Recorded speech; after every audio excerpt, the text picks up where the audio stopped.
When government shut down schools in March 2020, government explored avenues to accelerate learning. Printed learning material was provided, virtual learning on radio and television was extended, while online learning was advanced on computers, phones, among others. A report by Ugandan National Examinations Board shows that the engagement cut out of many learners.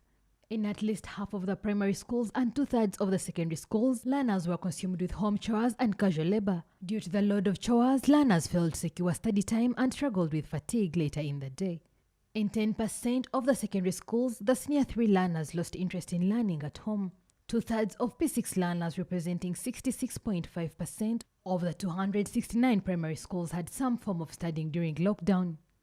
Similarly, senior 3 learners in just over half, representing 55.4% of the 83 secondary schools, assessed some form of studying. The report also identified worrying figures of learners who did not return to school. 10% of the P6 learners and 13% of the senior 3 learners did not report back to school.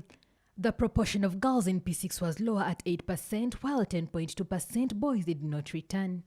The affected learners in rural areas were at 11.3%, while only 1.9% in urban areas failed to return.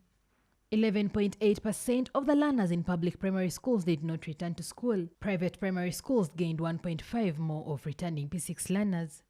About 90% of the parents had plans to take their children back to school, but reported failure to raise tuition fees, teenage pregnancy, early marriages, preference for casual labor, and loss of interest in learning.